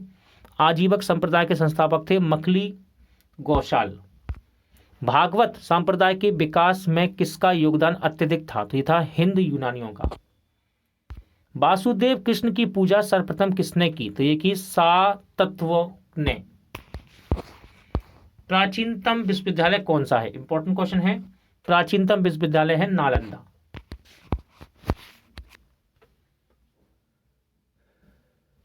महाजनपद काल। पाली ग्रंथों में गांव के मुखिया को क्या कहा गया है? तो याद रखिएगा, पाली ग्रंथों में गांव के मुखिया को भोजक अथवा ग्राम भोजक कहा गया। उज्जैन का प्राचीन नाम था? तो उज्जैन का प्राचीन नाम था अवंतिका। नंद वंश का संस्थापक कौन था? इंपॉर्टेंट क्वेश्चन है। नंद वंश का संस्थापक था महापद्मानंद। प्राचीन भारत में पहला विदेशी आक्रमण किनके द्वारा किया गया? तो ये किया गया ईरानियों के द्वारा। इंपॉर्टेंट क्वेश्चन है, सिकंदर ने भारत पर आक्रमण किया था? तो ये किया था 326 ईसा पूर्व में। कब? 326 ईसा पूर्व में। हर्यक वंश के किस शासक को कुलिक कहा जाता था? तो दोस्तों, अजातशत्रु को कुलिक के नाम से जाना जाता था। किस शासक ने गंगा एवं सोन नदियों के संगम पर पाटलिपुत्र नामक नगर की स्थापना की? इंपॉर्टेंट क्वेश्चन है। तो ये शासक था उदयन। 323 ईसा पूर्व में सिकंदर महान की मृत्यु कहाँ हुई? तो देखिए, सिकंदर महान की मृत्यु हुई थी बेबीलोन में। इंपॉर्टेंट क्वेश्चन है ये। सिकंदर महान एवं पोरस यानी कि पुरु की सेना किस नदी के आमने सामने वाले तटों पर पड़ाव डाला हुआ था? यानी कि ये युद्ध किस नदी पर लड़ा गया? तो ये लड़ा गया झेलम नदी पर। किस प्रकार का मृद भांड यानी कि पोट्री भारत में द्वितीय नगरीकरण अथवा शहरीकरण के प्रारंभ का प्रतीक माना गया है? तो ये है उत्तरी काले पालिशकृत बर्तन। मगध की प्रथम राजधानी कौन सी थी? इंपॉर्टेंट क्वेश्चन है। तो मगध की प्रथम राजधानी थी गृह ब्रज अथवा राजगृह। किस शासक द्वारा सर्वप्रथम पाटलिपुत्र को राजधानी के रूप में चयनित किया गया? तो पाटलिपुत्र को सर्वप्रथम राजधानी के रूप में चयनित किया गया उदयन के द्वारा। 16 महाजनपदों की सूची उपलब्ध है? तो यह अंगुत्तर निकाय में उपलब्ध है। मगध का कौन सा राजा सिकंदर महान का समकालीन था? इंपॉर्टेंट क्वेश्चन है। तो इसका नाम है घनानंद। प्रथम मगध साम्राज्य का उत्कर्ष किस सदी में हुआ है? सही आंसर है 6ठी सदी ईसा पूर्व में। सिकंदर के आक्रमण के समय उत्तर भारत पर किस राजवंश का शासन था? तो यह था नंद वंश का। किसका? नंद वंश का। ईसा पूर्व 6ठी सदी में भारत में सर्वाधिक शक्तिशाली नगर राज्य कौन था? ये था मगध। नंद वंश का अंतिम सम्राट कौन था? इंपॉर्टेंट क्वेश्चन है। नंद वंश का अंतिम सम्राट था घनानंद। भारत में सिक्का अथवा मुद्रा का प्रचलन कब हुआ? तो ये हुआ 600 ईसा पूर्व में। अभिलेखीय साक्ष्य से प्रकट होता है कि नंद राजा के आदेश से एक नहर खोदी गई थी, तो ये कलिंग में खोदी गई। पहला ईरानी शासक जिसने भारत के कुछ भाग को अपने अधीन किया था, तो इसका नाम है डेरियस। क्या नाम है? डेरियस। मगध के किस प्रारंभिक शासक ने राज्यारोहण के लिए अपने पिता की हत्या की एवं इसी कारणवश अपने पुत्र द्वारा मारा गया? सही आंसर इसका अजातशत्रु। और ये क्वेश्चन इंपॉर्टेंट है, ध्यान रखिएगा। किस शासक ने अवंती को जीतकर मगध का हिस्सा बना लिया? सही आंसर है शिशुनाग ने। किसने? शिशुनाग। कौन सा बौद्ध ग्रंथ 16 महाजनपदों का उल्लेख करता है? तो ये करता है अंगुत्तर निकाय। विश्व का पहला गणतंत्र वैशाली किसके द्वारा स्थापित किया गया? इंपॉर्टेंट क्वेश्चन है। तो विश्व का पहला गणतंत्र वैशाली लिच्छवी द्वारा स्थापित किया गया। प्राचीन श्रावस्ती का नगर विन्यास किस आकृति का है? तो यह है अर्धचंद्राकार। मगध के सबसे प्राचीन वंश के संस्थापक कौन थे? तो इनका नाम है बृहद्रथ। काली ग्रंथों में गांव के मुखिया को कहा गया है, तो उसको भोजक कहा गया है। गृहपति का अर्थ क्या है? तो गृहपति का अर्थ है धनी व्यक्ति। क्या नाम है इसका? गृहपति का अर्थ क्या है? धनी व्यक्ति। इंपॉर्टेंट स्लाइड आई यहां पर। एक स्लाइड में सबसे पहले हम बात करेंगे जैन संगीतियों की। तो देखिए, प्रथम जैन संगीति ये हुई चंद्रगुप्त मौर्य के समय में। स्थान था पाटलिपुत्र। अध्यक्षता की स्थूलभद्र ने। इंपॉर्टेंट है। द्वितीय जैन संगीति हुई 512 ईस्वी में। ठीक है। बल्लवी अध्यक्ष हैं देवारती क्षमा श्रमण। आगे बढ़ेंगे, अब बात करेंगे बौद्ध संगीतियों की। तो प्रथम बौद्ध संगीति 483 ईसा पूर्व में अजातशत्रु के समय में हुई थी। स्थान था राजगृह और अध्यक्ष थे महाकश्यप। द्वितीय बौद्ध संगीति 383 ईसा पूर्व में हुई कालाशोक के समय। स्थान है वैशाली और अध्यक्ष है सर्वकामनी। तृतीय बौद्ध संगीति 251 ईसा पूर्व में। शासक है अशोक। स्थान था पाटलिपुत्र। अध्यक्ष हैं मोगलीपुत्र। चतुर्थ बौद्ध संगीति प्रथम सदी ईसा पूर्व में। शासक हैं कनिष्क। स्थान है कुंडलवन और अध्यक्ष हैं वसुमित्र। देखिए यहां पर एक मोस्ट इंपॉर्टेंट स्लाइड दी गई है प्रमुख महाजनपद और उनकी राजधानियां एवं विशेषता के बारे में। एक एक करके हम उनको देखेंगे। देखिए, पहला है मगध। याद रखिएगा, मगध महाजनपद की राजधानी थी राजगृह या फिर राजगिरी। ठीक है। विशेषता क्या है इसकी? देखिए, राजगृह को गिरिब्रज के नाम से भी जाना जाता है। पटना गया बिहार में है ये स्थित। ठीक है। अगला है अंग। अंग महाजनपद की राजधानी थी चंपा। आधुनिक जगह है ये भागलपुर। विशेषता क्या है? आधुनिक बिहार के भागलपुर और मुंगेर जिले हैं। नेक्स्ट है काशी। काशी की राजधानी थी वाराणसी या बनारस। ठीक है। विशेषता शिल्प, व्यापार एवं समृद्धि के लिए प्रसिद्ध था ये। उत्तर प्रदेश राज्य यहाँ पर दिया गया है। नेक्स्ट है बज्जी। बज्जी महाजनपद की राजधानी थी वैशाली अथवा विदेही अथवा मिथिला। विश्व के प्राचीनतम गणराज्य का जन्मदाता यह 8 गणराज्यों का एक संघ था। मुजफ्फरपुर और दरभंगा बिहार यहाँ पर इसकी विशेषता बतलाई गई है। नेक्स्ट है कौशल। कौशल महाजनपद की राजधानी थी श्रावस्ती। विशेषता क्या है? आधुनिक उत्तर प्रदेश का साकेत, अयोध्या एवं श्रावस्ती ये एरिया है यहाँ का, फैजाबाद उत्तर प्रदेश में। ठीक है। नेक्स्ट है कुरु जिसकी राजधानी थी इंद्रप्रस्थ। यमुना के किनारे इंद्रप्रस्थ एवं हस्तिनापुर के आसपास का क्षेत्र है ये। दिल्ली, मेरठ, उत्तर प्रदेश, हरियाणा ये इसके अभी वर्तमान में इसकी स्थितियां हैं। नेक्स्ट है चेदी। चेदी महाजनपद की राजधानी थी शक्तिमती। बुंदेलखंड और उसके आसपास का भाग है ये। ठीक है। उत्तर प्रदेश में है। मल महाजनपद की राजधानी थी कुशीनगर एवं पावा।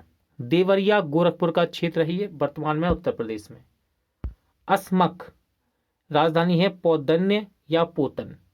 विशेषता गोदावरी का तटवर्तीय प्रदेश, दक्षिण भारत का एकमात्र महाजनपद है ये। ठीक है। याद रखिएगा इसको। अगला है वत्स। राजधानी है कौशाम्बी या फिर कौसम।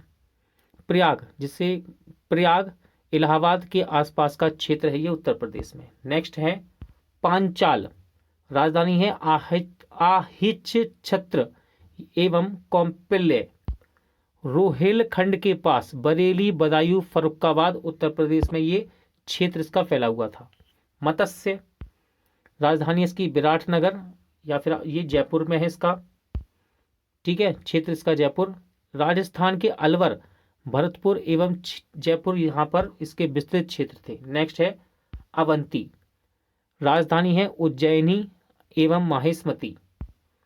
मालवा के आसपास का क्षेत्र है ये मध्य प्रदेश में। नेक्स्ट है गांधार, राजधानी है तक्षशिला एवं पुष्प कलावती, ठीक है, आधुनिक अफगानिस्तान का पूर्वी भाग है ये। नेक्स्ट है सूरसेन, राजधानी है मथुरा, ठीक है, सूरसेन महाजनपद की राजधानी थी मथुरा। इसका क्षेत्र कौन सा है? मथुरा, उत्तर प्रदेश। नेक्स्ट है कंबोज, कंबोज राजधानी है राजपुर। विशेषता श्रेष्ठ घोड़ों के लिए प्रसिद्ध था ये। रावलपिंडी पेशावर क्षेत्र है इसका पाकिस्तान में। मौर्य काल,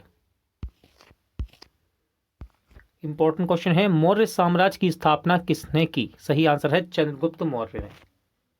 मौर्य साम्राज्य में प्रचलित मुद्रा का नाम क्या था? तो इसका नाम था पर्ण। अशोक का उत्तराधिकारी कौन था? इंपॉर्टेंट क्वेश्चन है। अशोक का उत्तराधिकारी था कुणाल। मोस्ट इंपॉर्टेंट बुक है ये। मुद्रा राक्षस का लेखक कौन था? तो देखिए, मुद्रा राक्षस पुस्तक, इसका लेखक था विशाखदत्त। वह व्यक्ति कौन है जिसका नाम देवान पियादसी भी था? तो ये है आपके मौर्य सम्राट अशोक।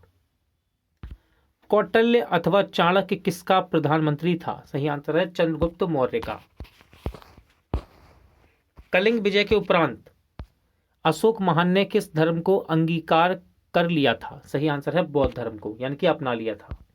चंद्रगुप्त के शासन विस्तार में किसने मुख्य रूप से मदद की थी? सही आंसर है चाणक्य, जो कि इसका मंत्री था। ठीक है, यहां पर देखिए क्वेश्चन था भी, यहां पर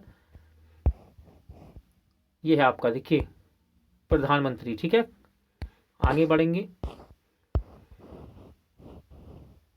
सांची किस कला व मूर्ति कला का निरूपण करता है? तो सांची ये बौद्ध धर्म की कला व मूर्ति कला का निरूपण करता है।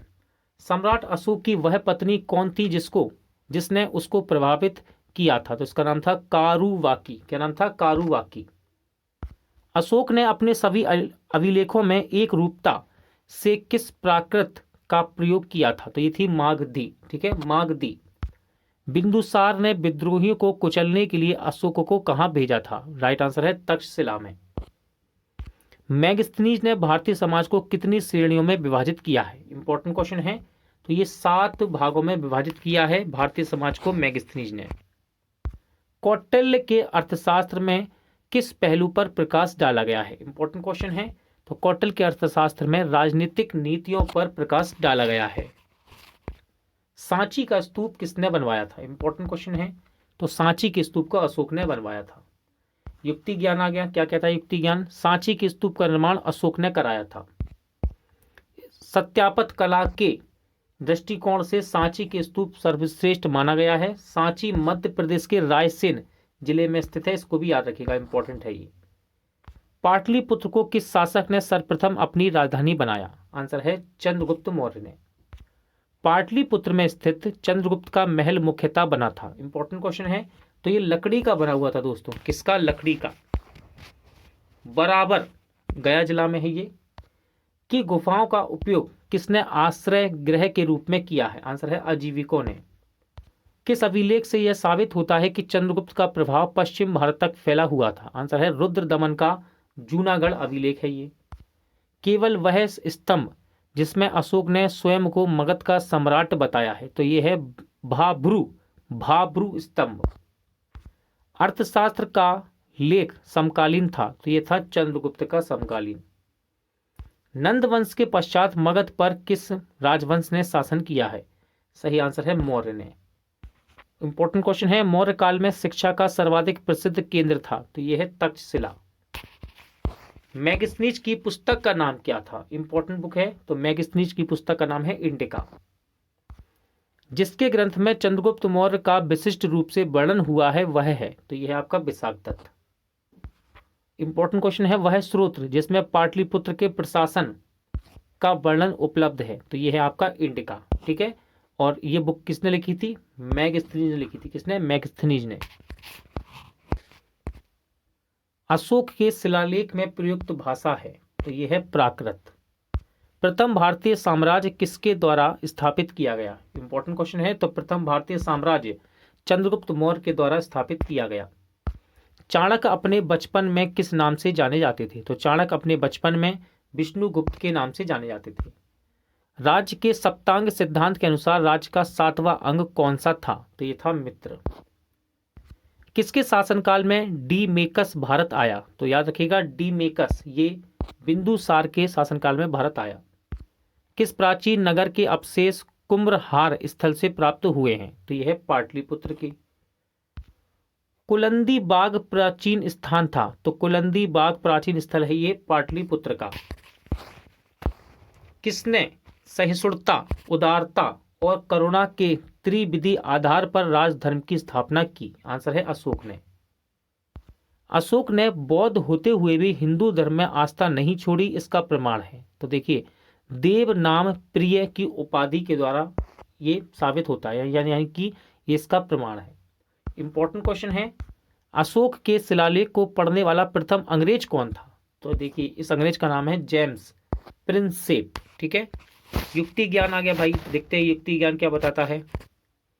तो युक्ति ज्ञान कह रहा है, सर्वप्रथम अशोक के शिलालेखों को पढ़ने का श्रेय अंग्रेज विद्वान जेम्स प्रिंसेप को जाता है। सन याद रखिएगा, उन्होंने 1837 ईस्वी में अशोक के लेख जो कि ब्राह्मी लिपि में थे उनका उद्वाचन किया, यानी कि उनको पढ़ा।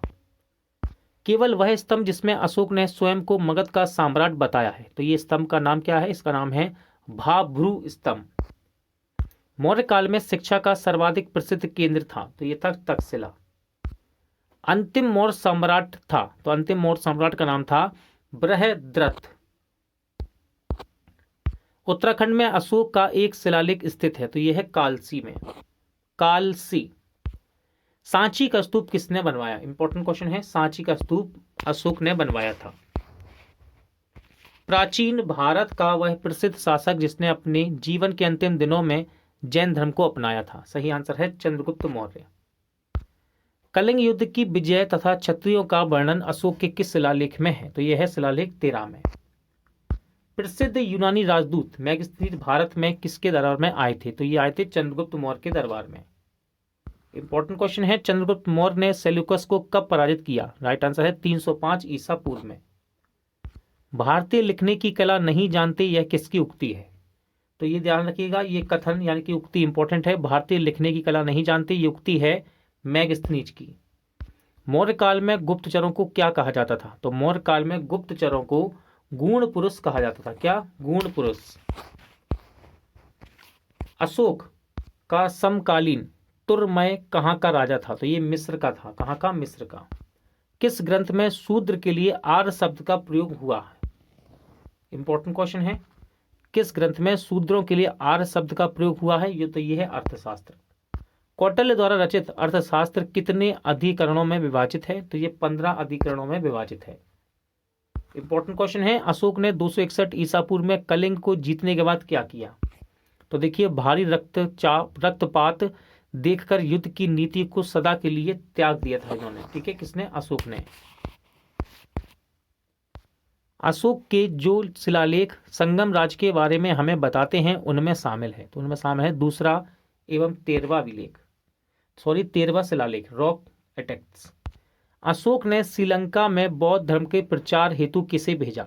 तो महेंद्र और संघमित्रा। ठीक है, ये इसका पुत्र और पुत्री के नाम है, इनको भेजा था। अशोक के मनसेहरा एवं शाहबाजगढ़ी से प्राप्त बृहद शिलालेखों में किस भाषा का प्रयोग है? तो इसमें खरोष्टी भाषा का प्रयोग किया गया है। दोनों ही पाकिस्तान से मिले हैं। श्रीनगर की स्थापना किस मौर्य शासक ने की थी? आंसर है अशोक ने। किस अभिलेख में चंद्रगुप्त मौर्य और अशोक दोनों का उल्लेख किया गया है? सही आंसर है महाक्षत्रप रुद्रदमन का जूनागढ़ अभिलेख में।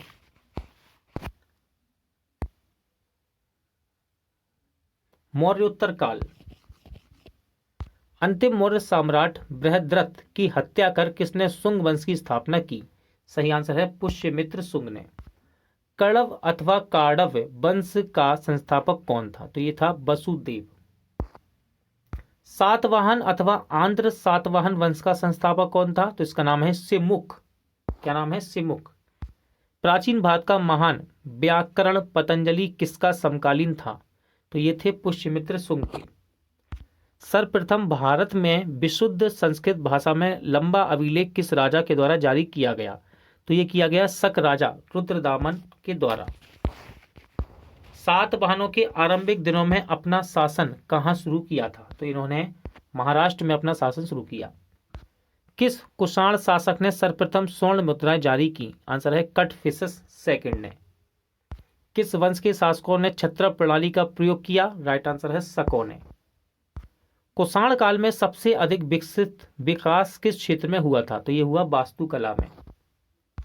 भारत में प्रथम बार सैनिक शासन किसके द्वारा व्यवहार में लाया गया? तो ये लाया गया ग्रीकों के द्वारा। ईसा पूर्व दूसरी सदी के प्रारंभ में उत्तरी अफगानिस्तान में स्थापित भारत यूनानी राज्य था। इंपॉर्टेंट क्वेश्चन है। तो इस राज्य का नाम था बैक्टीरिया। ठीक है, बैक्ट्रिया। सर्वप्रथम रोम के साथ किन लोगों का व्यापार प्रारंभ हुआ था? तो ये हुआ था तमिल एवं चेरों का। सातवाहन ने पहले स्थानीय अधिकारियों के रूप में काम किया था। तो इन्होंने मौर्यों के अधीन काम किया है। इंपॉर्टेंट क्वेश्चन है, वह महानतम कुषाण नेता कौन था जो बौद्ध बन गया? तो इसका नाम है कनिष्क। कुषाण काल के दौरान मूर्तिकला की गांधार शैली किसका मिश्रण है? तो ये भारत एवं ग्रीक शैली का मिश्रण है, यानी कि यूनानी। रोम साम्राज्य के अनुसरण पर किस वंश के शासकों ने केसर यानी कि सीजर की उपाधि ग्रहण की है? तो इसका नाम है कुषाण वंश। कुषाण। प्राचीन भारत में किसने नियमित रूप से सोने के सिक्के चलाए हैं? राइट आंसर है कुषाण वंश ने। मौर्यों के बाद दक्षिण भारत में सबसे प्रभावशाली राज्य था। तो यह था सातवाहन राज्य। बुद्ध की खड़ी प्रतिमा किस काल में बनाई गई? इंपॉर्टेंट क्वेश्चन है। तो बुद्ध की खड़ी प्रतिमा ये कुषाण काल में बनवाई गई। शुंग वंश के बाद किस वंश ने भारत पर राज किया है? तो इसका नाम है कण्व वंश। किस चीनी जनरल ने कनिष्क को हराया था? इसका नाम है पेन चाओ। इंपॉर्टेंट क्वेश्चन, ध्यान रखिएगा। चीनी जनरल का नाम क्या था? पेन चाओ, जिसने कनिष्क को हराया था। उत्तरी तथा उत्तरी पश्चिम में भारत में सर्वाधिक संख्या में तांबे के सिक्कों को किसने जारी किया? तो ये किए कुषाण ने। इंपॉर्टेंट क्वेश्चन है, विक्रम संवत कब से प्रारंभ हुआ है? तो ये प्रारंभ हुआ था 57 ईसा पूर्व में। सातवाहन शासकों की राजकीय भाषा क्या थी? तो सातवाहन शासकों की राजकीय भाषा थी प्राकृत। जो कला शैली भारतीय और ग्रीक अथवा यूनानी शैली का सम्मिश्रण है उसे कहते हैं? तो ये है गांधार शैली। ठीक है, गांधार शैली। इंपॉर्टेंट क्वेश्चन है, कनिष्क की राजधानी थी? तो कनिष्क की राजधानी थी पुरुषपुर। पुरुषपुर का दूसरा नाम क्या था? तो पुरुषपुर का दूसरा नाम था पेशावर। चरक किसके राज चिकित्सक थे? तो ये कनिष्क के थे। किसके? कनिष्क के। तक्षशिला के लिए प्रसिद्ध स्थल होने का कारण था? तो ये था गांधार कला। इंपॉर्टेंट क्वेश्चन है, भारत में सर्वप्रथम स्वर्ण मुद्राएं किसने चलाई? तो ये इंडो बैक्टीरियन ने चलवाई थी। किस संग्रहालय में कुषाण कालीन मूर्तियों का संग्रह अधिक मात्रा में है? तो यह है मथुरा संग्रहालय में। किस वंश के शासकों ने ब्राह्मणों एवं बौद्ध भिक्षुकों को कर मुक्त भूमि या गांव देने की प्रथा आरंभ की है? तो ये सातवाहन ने प्रारंभ की। भारतीय रंगमंच में यवनिका यानी कि पर्दा का शुभारंभ किसने किया? तो ये किया यूनानियों ने। इंपॉर्टेंट क्वेश्चन, ध्यान रखिएगा और ये सब याद रखिएगा। यवनिका। भारतीयों के महान रेशम मार्ग यानी कि सिल्क रूट को किसने आरंभ किया? सही आंसर है कनिष्क ने। किसने? कनिष्क ने। शक संवत का प्रारंभ किस सम्राट के शासनकाल में 78 ईसा से हुआ? तो ये हुआ कनिष्क के समय में। तक्षशिला विश्वविद्यालय स्थित है? तो ये भारत में है। अब देखिए, वर्तमान में तक्षशिला पाकिस्तान के रावलपिंडी जिले में स्थित है। प्राचीन काल में यह शिक्षा का प्रमुख केंद्र था। चाणक्य, चरक आदि ने यही शिक्षा प्राप्त की थी। ठीक है, देखिए यहाँ पर लिखा स्थित था, तो ये भारत में था और वर्तमान में ये पाकिस्तान के रावलपिंडी जिले में है। ठीक है, ध्यान रखिएगा। प्राचीन काल में कलिंग का महान शासक कौन था? तो इसका नाम था खारवेल। बुद्ध का किसके सिक्कों पर अंकन हुआ? तो आंसर है कनिष्क के। योध्याय सिक्कों पर किस देवता का अंकन मिलता है? तो कार्तिकेय का यहां पर अंकन मिलता है। कनिष्क के सारनाथ बौद्ध प्रतिमा अभिलेख की तिथि क्या है? तो इसकी तिथि है 81 ईसा सन। अश्वघोष किसका समकालीन था? तो अश्वघोष कनिष्क का समकालीन था। बाल विवाह की प्रथा प्रारंभ हुई? तो बाल विवाह की प्रथा इंपॉर्टेंट है, ये प्रारंभ हुई कुषाण काल में। जो कला शैली भारतीय और यूनानी आकृति का सम्मिश्रण है उसे कहते हैं, तो उसको बोलते हैं गांधार शैली। सातवाहनों की राजधानी अवस्थित थी? तो सातवाहनों की राजधानी ये अमरावती में अवस्थित थी। आंध्र सातवाहन राजाओं की सबसे लंबी सूची किस पुराण में मिलती है? तो ये मिलती है मत्स्य पुराण में। पूर्वी रोमन शासक जस्टिनियन का सर्वाधिक महत्वपूर्ण योगदान किस क्षेत्र में था? तो यह था विधि के क्षेत्र में। संगम काल। संगम युग में उरयूर किसके लिए विख्यात था? तो यह कपास के व्यापार का महत्वपूर्ण केंद्र था। तोलकप्पियम ग्रंथ संबंधित है? तोलकप्पियम ग्रंथ व्याकरण एवं काव्य से संबंधित है। धार्मिक कविताओं का संकलन कुरल किस भाषा में है? तो ये तमिल भाषा में है। किस संगम युगीन राज्य के संरक्षण में 3 संगमों का आयोजन किया गया? आंसर है पांड्य। लाल चेर के नाम से प्रसिद्ध वह चेर शासक कौन था जिसने कटगी यानी कि पत्नी के मंदिर का निर्माण करवाया था? तो इसका नाम था सेन गुट्टुवन। तमिल भाषा के शिल्पादिकारम और मणिमेखलई नामक गौरव ग्रंथ किससे संबंधित हैं? इंपॉर्टेंट है दोनों ही, और ये हिंदू धर्म से संबंधित हैं। कौन संगम युगीन व्याकरण रचना सर्वाधिक महत्वपूर्ण रचना मानी जाती है? तो इसका नाम है कप्पियमे।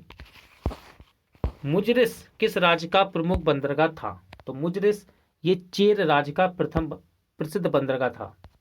प्राचीनतम तमिल देवता मुरुगन किस देवता के सदृश हैं? तो ये हैं स्कंद अथवा कार्तिकेय के। संगमकालीन साहित्य में कौन को एवं मनन किसके लिए प्रयुक्त होते थे? तो ये राजा के लिए प्रयुक्त होते थे। तमिल काव्य का इलियड कहा जाता है? तो कहा जाता है शिल्पादिकारम को। चेर वंश का शासन किस क्षेत्र पर था? तो चेर वंश का शासन केरल पर था। चेर वंश का प्रसिद्ध शासक कौन था? तो उसका नाम है सेन गुट्टुवन। चोल वंश का प्रसिद्ध शासक कौन था? तो चोल वंश का प्रसिद्ध शासक था कारिकाल। चोल कला में सूती वस्त्र उद्योग का प्रमुख केंद्र था? तो इसका नाम है उरुयूर। तोलकप्पियम की रचना किसने की? तो ये की है तोलकप्पियार ने। चोल काल में सर्वोच्च न्यायालय को क्या कहा जाता था? तो इसको बोलते थे मनरम। पांड्यों की राजधानी क्या थी? इंपॉर्टेंट क्वेश्चन है। पांड्यों राजाओं की राजधानी थी मदुरै। तमिल का गौरव ग्रंथ जीवक चिंतामणि किससे संबंधित है? तो ये जैन धर्म से संबंधित है। संगम किससे संबंधित है? तो संगम विद्वानों से संबंधित है। स्ट्रैबो के अनुसार संगम युग के किस वंश के शासक ने रोमन सम्राट अगस्टस के दरबार में 20 ईसा पूर्व के लगभग अपना एक दूत भेजा था? तो ये भेजा था पांड्य नरेश ने। तमिल काव्य का उडीसी किसे कहा जाता है? तो मणिमेखलई को कहा जाता है। किसको? मणिमेखलई को। पुहर अथवा कावेरी पट्टनम की स्थापना किसने की? तो ये की थी कारिकाल ने। प्राचीनतम तमिल देवता मुरुगन किस देवता के सदृश हैं? तो ये हैं स्कंद अथवा कार्तिकेय के। संगमों का आयोजन की बात करें तो प्रथम संगम स्थान था मदुरई, अध्यक्षता की थी अगस्त ऋषि ने। द्वितीय संगम स्थान है कपाटुपुरम अथवा अलावे, ठीक है, अध्यक्षता अगस्त ऋषि। तृतीय संगम मदुरई में हुआ, अध्यक्षता नक्कीरर ने की थी। गुप्त काल, गुप्त वंश का संस्थापक कौन था? इंपॉर्टेंट क्वेश्चन है। तो गुप्त वंश का संस्थापक था श्रीगुप्त। गुप्त किसके सामंत थे? तो गुप्त दोस्तों कुषाण वंश के सामंत थे, या आप कह सकते हैं कुषाणों के सामंत थे। गुप्त शासन के दौरान ऐसा व्यक्ति कौन था जो एक महान खगोल विज्ञानी और गणितज्ञ था? तो इनका नाम था आर्यभट्ट। इंपॉर्टेंट क्वेश्चन है, गुप्त शासकों की सरकारी अथवा दरबारी भाषा थी? तो ये थी संस्कृत। गुप्त वंश का वह राजा कौन था जिसने हूणों को भारत पर आक्रमण करने से रोका? तो सही आंसर है स्कंदगुप्त ने रोका था इसको। किसने? स्कंदगुप्त ने। गुप्त राजवंश के लिए प्रसिद्ध था? तो ये कला एवं सत्यापत्य के लिए प्रसिद्ध था। अजंता कलाकृतियां किससे संबंधित हैं? तो अजंता कलाकृतियां गुप्त काल से संबंधित हैं। कवि कालिदास किसके राजकवि थे? कवि कालिदास चंद्रगुप्त द्वितीय अथवा विक्रमादित्य के राजकवि थे। अजंता चित्रकारी की विषय वस्तु किससे संबंधित है? तो ये बौद्ध धर्म से संबंधित है। उत्तर गुप्त युग में जो विश्वविद्यालय प्रसिद्ध हुआ वह था, इसका नाम है नालंदा। इंपॉर्टेंट क्वेश्चन है, एरण अभिलेख का संबंध किस शासक से है? तो यह है भानुगुप्त से। मोस्ट इंपॉर्टेंट क्वेश्चन, फाहियान किसके शासनकाल में भारत आया? तो फाहियान चंद्रगुप्त द्वितीय के शासनकाल में भारत आया था। भारतीय संस्कृति का स्वर्ण युग था? तो भारतीय संस्कृति का स्वर्ण युग कहा जाता है गुप्त काल को। फाहियान कहाँ का निवासी था? तो ये चीन का निवासी था। सेतु बंध का रचनाकार प्रवर सेन द्वितीय किस वंश का शासक था? तो ये था बाकाटक का। किसका? बाकाटक का शासक था। किस गुप्तकालीन शासक को कविराज कहा गया है? इंपॉर्टेंट क्वेश्चन है। तो गुप्तकालीन शासक कविराज कहे गए समुद्रगुप्त। ठीक है, समुद्रगुप्त को कहा गया है। स्कंदगुप्त को किस स्तंभ लेख में सक्रोपम कहा गया? तो काहोम स्तंभ लेख में। किसमें? काहोम स्तंभ लेख में कहा गया है। फाहियान और हेनसांग ने किन राजाओं को देखा? तो देखिए चंद्रगुप्त, विक्रमादित्य एवं हर्षवर्धन। ठीक है, क्रमशः।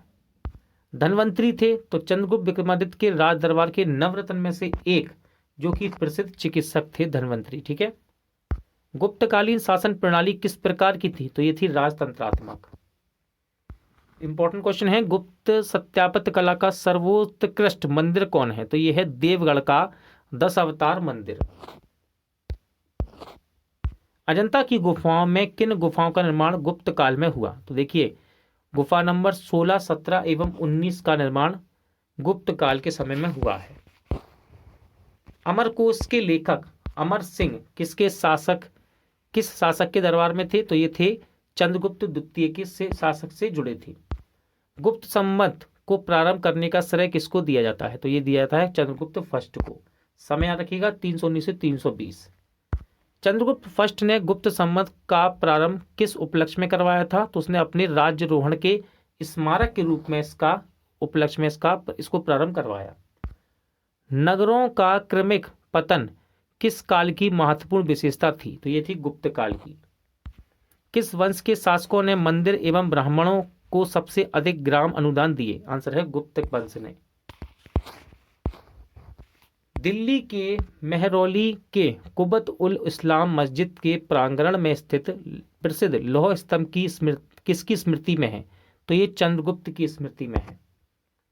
कालिदास, इंपॉर्टेंट क्वेश्चन है, कालिदास द्वारा रचित मालविकाग्निमित्र नाटक का नायक था? तो ये था अग्निमित्र। समुद्रगुप्त की सैनिक उपलब्धियों का वर्णन उसके किस अभिलेख में उपलब्ध है? तो यह है प्रयाग अभिलेख में। किस काल में स्त्रियों की पुरुष से बराबरी थी? आंसर है गुप्त काल में। मोस्ट इंपॉर्टेंट क्वेश्चन है ये। भारत का नेपोलियन किसे कहा जाता है? तो भारत का नेपोलियन समुद्रगुप्त को कहते हैं। युक्ति ज्ञान क्या कह रहा है? इतिहासकार विंसेंट स्मिथ ने अपनी पुस्तक अर्ली हिस्ट्री ऑफ इंडिया में समुद्रगुप्त की वीरता और विजय पर मुग्ध होकर उसे भारत का नेपोलियन की संज्ञा दी है। तक्षशिला विश्वविद्यालय स्थित है? तो ये भारत में था तो कहाँ था? भारत में। युक्ति ज्ञान क्या था? वर्तमान में तक्षशिला पाकिस्तान में स्थित है। प्राचीन काल में यह शिक्षा का प्रमुख केंद्र था। चाणक्य एवं चरक आदि ने यही शिक्षा प्राप्त की थी। किस राजा का एक अन्य नाम देवगुप्त था? सही आंसर है चंद्रगुप्त द्वितीय का। प्रथम गुप्त शासक जिसने परम भागवत की उपाधि धारण की, तो ये थे आपके चंद्रगुप्त द्वितीय। प्रयाग प्रशस्ति किसके सैन्य अभियान के बारे में जानकारी देता है, तो ये बताता है समुद्रगुप्त के सैन्य अभियान के बारे में। इंपॉर्टेंट क्वेश्चन है, गुप्त सम्राट जिसने हुणों को पराजित किया, आंसर है स्कंदगुप्त। शक विजेता किसे जाना जाता है, तो शक विजेता के नाम से चंद्रगुप्त द्वितीय को जाना जाता है। रजत सिक्के जारी करने वाला प्रथम गुप्त शासक कौन था, तो सही आंसर है चंद्रगुप्त द्वितीय। नगरों का क्रमिक पतन किस काल की महत्वपूर्ण विशेषता थी, तो यह था गुप्त काल की। किस गुप्त शासक ने सर्वप्रथम सिक्के जारी किए, आंसर है चंद्रगुप्त प्रथम ने। कौन सा राजवंश हुणों के आक्रमण से अत्यंत विचलित हुआ, आंसर है गुप्त वंश। अजंता गुफाओं के सरीखी अथवा जैसी गुफा मध्य प्रदेश में कहाँ है, तो ये बाग में है, ठीक है, धार। गुप्त वंश ने किस अवधि में शासन किया, आंसर है 319 से 500 ईस्वी में। बाल विवाह की प्रथा आरंभ हुई है, राइट आंसर है गुप्त काल में। यूरोपीय भाषा में अनुदित अथवा अनुवादित प्रथम भारतीय ग्रंथ कौन सा है, तो यह है कुमार संभवम। इंपॉर्टेंट क्वेश्चन है, सती प्रथा का पहला उल्लेख कहां से मिलता है, तो यह मिलता है एरण अभिलेख से। मिहिर कुल का संबंध था, तो यह हुणों से था। गुप्त राजा जिसने विक्रमादित्य की पदवी ग्रहण की, इंपॉर्टेंट क्वेश्चन है, तो यह था आपका चंद्रगुप्त द्वितीय। गुप्त काल में उत्तर भारतीय व्यापार किस पतन से संचालित होता था, तो यह होता था ताम्र लिप्ति से। मोस्ट इंपॉर्टेंट क्वेश्चन, गुप्त शासकों द्वारा जारी किए गए चांदी के सिक्के कहलाते थे, तो ये रूपक कहलाते थे। क्या? रूपक। किस गुप्त शासक को नालंदा विश्वविद्यालय का संस्थापक माना जाता है, आंसर है कुमारगुप्त फर्स्ट को। पुंड्रावर्धन भुक्ति अवस्थित थी, तो ये उत्तर बंगाल में था। वह प्रथम भारतीय विद्वान कौन था जिसने गणित को एक पृथक विषय के रूप में स्थापित किया, आंसर है आर्यभट्ट। तांबा का सिक्का जारी करने वाला पहला गुप्त शासक कौन था, इंपॉर्टेंट क्वेश्चन है, तो तांबे के सिक्के को जारी करने वाला पहला शासक था रामगुप्त।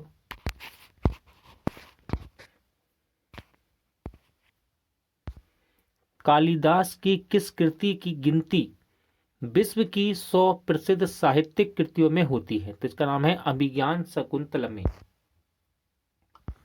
वर्तमान गणित में दशमलव प्रणाली के आविष्कार का श्रेय किस युग को है, तो ये जाता है गुप्त युग को।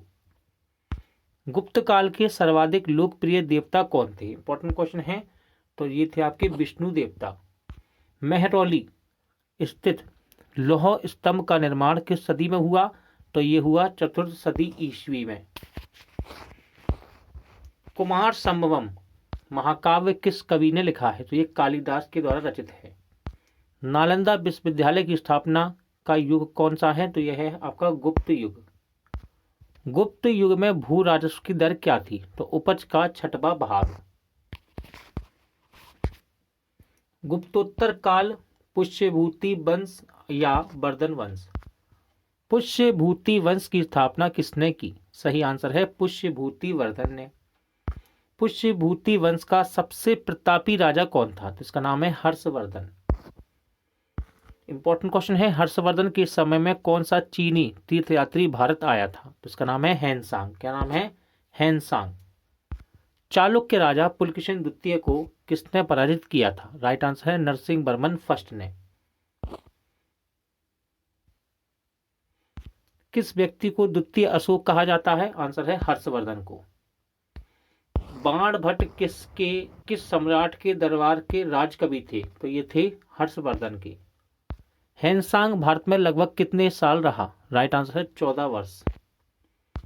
कुंभ मेले को प्रारंभ करने का श्रेय किसको दिया जाता है, इंपॉर्टेंट क्वेश्चन है, तो कुंभ मेले को प्रारंभ करने का श्रेय हर्षवर्धन को दिया जाता है। नर्मदा नदी पर सम्राट हर्ष के दक्षिणावर्ती अग्रगमन को रोका था, तो ये पुलकेशिन द्वितीय ने रोका था।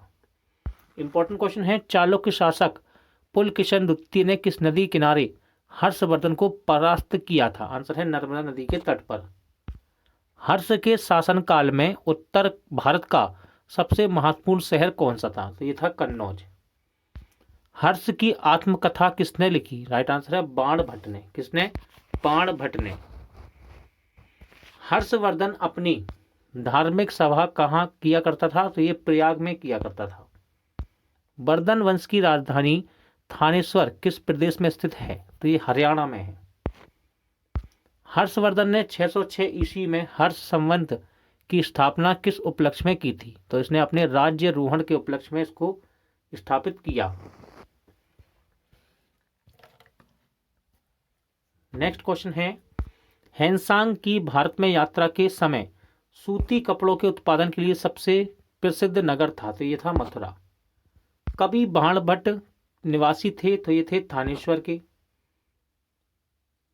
नागानंद का रचनाकार कौन था? इंपॉर्टेंट है। नागानंद का रचनाकार था हर्षवर्धन। सम्राट हर्षवर्धन ने 2 महान धार्मिक सम्मेलनों का आयोजन कहाँ किया? तो पहला तो ये कन्नौज व प्रयाग में किए गए। नागानंद रत्नावली व प्रियदर्शिका नाटकों के नाटककार थे? तो ये थे हर्षवर्धन। इंपॉर्टेंट है, क्वेश्चन ध्यान रखिएगा। गुर्जरों को किस शासक ने पराजित किया था? इंपॉर्टेंट क्वेश्चन है। तो गुर्जरों को हर्षवर्धन ने पराजित किया था। आज भी भारत में हेनसांग को याद करने का मुख्य कारण क्या है? तो देखिए, इनकी पुस्तक है एक रचना जिसका नाम है सीयू की, इसी कारण इनको याद किया जाता है। हेनसांग ने किसे शिलादित्य कहा है? तो शिलादित्य कहा है हर्षवर्धन को। गुप्त वंश के ह्रास के पश्चात उत्तर भारत में बड़े भाग का पुनर्गठन किसने किया? राइट आंसर हर्षवर्धन ने। बंगाल का कौन सा शासक हर्ष का समकालीन था? तो इसका नाम था शशांक। इंपॉर्टेंट क्वेश्चन है, वह अंतिम बौद्ध राजा कौन था जो संस्कृत का महान विद्वान व लेखक था? तो इसका नाम था हर्षवर्धन। हर्षचरित, इंपॉर्टेंट क्वेश्चन है, हर्षचरित किसके द्वारा लिखी गई? तो ये बाणभट्ट के द्वारा लिखी गई। एक चालुक्य अभिलेख के तिथि अंकन में शक संवत का वर्ष 556 दिया हुआ है, इसका तुल्य वर्ष होगा। तो यह है आपका 634 ईस्वी में। युक्ति ज्ञान क्या कहता है? शक संवत का प्रचलन कुषाण वंशीय शासक कनिष्क ने 78 ईस्वी में किया था। यदि शक संवत 556 अंकित है तो यह ईस्वी में 78 यहाँ पर आप जोड़ देंगे, ठीक है। तो ये 634 होगा। हर्ष के समय की सूचनाएं किसकी पुस्तकों में निहित है? तो यह है कलहड़ की पुस्तक। इंपॉर्टेंट है क्वेश्चन।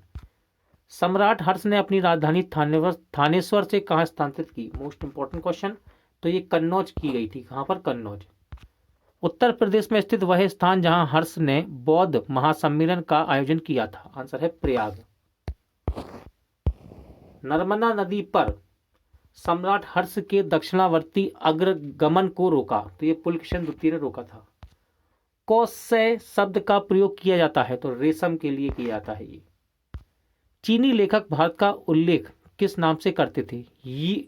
ई नित्तु के नाम से करते थे, ठीक है। नालंदा विश्वविद्यालय के विनाश का कारण था? आंसर है मुसलमान। गुप्तोत्तर युग में प्रमुख व्यापारिक केंद्र था? तो यह है कन्नौज। आदि शंकर जो बाद में शंकराचार्य बने उनका जन्म हुआ था? तो ये केरल में हुआ था। कहां पर? केरल में। आदि शंकराचार्य द्वारा स्थापित 4 मठ कहां स्थित हैं? तो देखिए, जोशी मठ, द्वारका, पुरी एवं श्रृंगेरी में है। प्राचीन भारत विविध।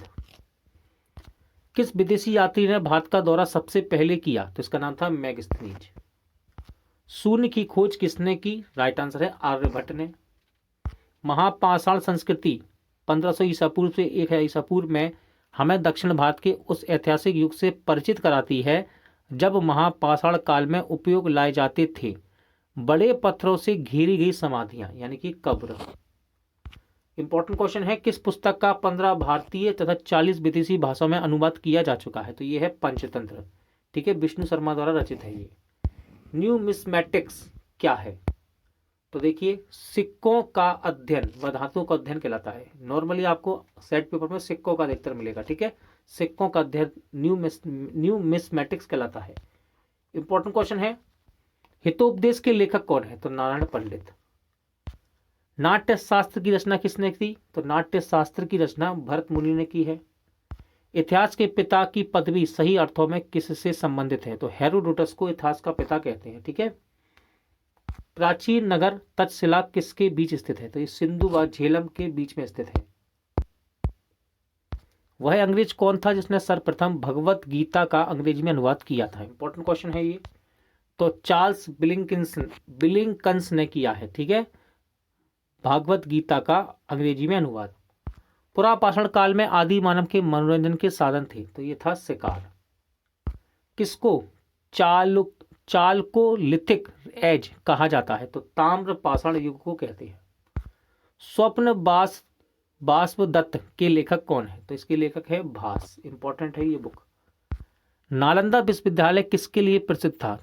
तर्क शास्त्र के लिए।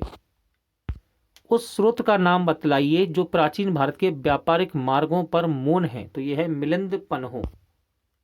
आदि मानव के हाल का पूर्वज है, तो यह है क्रो मैग्नन मनुष्य, ठीक है, क्रो मैग्नन मनुष्य। ईसा की प्रारंभिक सदियों में भारत तथा रोम के बीच घनिष्ठ व्यापारिक संबंधों की सूचना किस पुरास्थल की खुदाई से प्राप्त होती है? तो ये मिलती है अरिकमेडु से। आधुनिक देवनागरी लिपि का प्राचीनतम रूप है?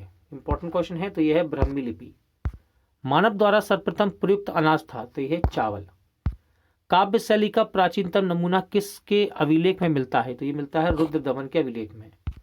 कौन सा बंदरगाह पुडोक के नाम से दी पेरिपल्स ऑफ द इरिथ्रियन सी यानी कि लाल सागर का भ्रमण के अज्ञात नामा लेखक को ज्ञात था? तो ये था अरिकमेडु को। ताम्रस्य यानी कि ताम्रपाषाण काल में महाराष्ट्र के लोग मृतकों के घर के फर्श के नीचे किस तरह रखकर दफनाते थे? तो उत्तर से दक्षिण की ओर इन्हें दफनाया जाता था। भीमबेटका किसके लिए प्रसिद्ध है? तो गुफाओं के शैल चित्र के लिए प्रसिद्ध है भीमबेटका। प्राचीन भारत में कौन सी लिपि दाईं ओर से बाईं ओर लिखी जाती थी? तो ये थी खरोष्टी लिपि। इंपॉर्टेंट है क्वेश्चन। मालती माधव के लेखक थे? तो मालती माधव के लेखक हैं भव्यभूति। इंपॉर्टेंट क्वेश्चन है। मुद्रा राक्षस नामक पुस्तक का लेखक कौन था? तो मुद्रा राक्षस नामक पुस्तक का लेखक था विशाख दत्त। किस वंश के राजाओं ने खजुराहो में स्थित मंदिरों का निर्माण करवाया है? आंसर है चंदेल वंश के राजाओं ने। आबू का जैन मंदिर किससे बना है? तो ये संगमरमर से बना है। एलिफेंटा की गुफाएं मुख्यतः किस धर्म के मतावलंबियों के उपयोग के लिए काटकर बनवाई गई? तो ये बनवाई गई शैव धर्म के लिए। एलिफेंटा के प्रसिद्ध शैल को काटकर बनाए गए मंदिर का श्रेय किसको दिया जाता है? तो ये राष्ट्रकूटों को जाता है। अजंता एवं एलोरा की गुफाएं किस नगर में स्थित हैं? तो ये महाराष्ट्र के औरंगाबाद में स्थित हैं। कोणार्क का सूर्य मंदिर किसने बनवाया था? आंसर है नरसिंह देव बर्मन ने। किस मंदिर को काला पैगोडा यानी कि ब्लैक पैगोडा के नाम से जाना जाता है? तो यह है आपका कोणार्क का सूर्य मंदिर। दोस्तों आज का वीडियो यहीं एंड होता है। उम्मीद करता हूं आपको सभी क्वेश्चन अच्छे लगे होंगे, समझ आए होंगे। पूरा वीडियो देखने के लिए धन्यवाद। जल्द मिलते हैं नेक्स्ट वीडियो के साथ।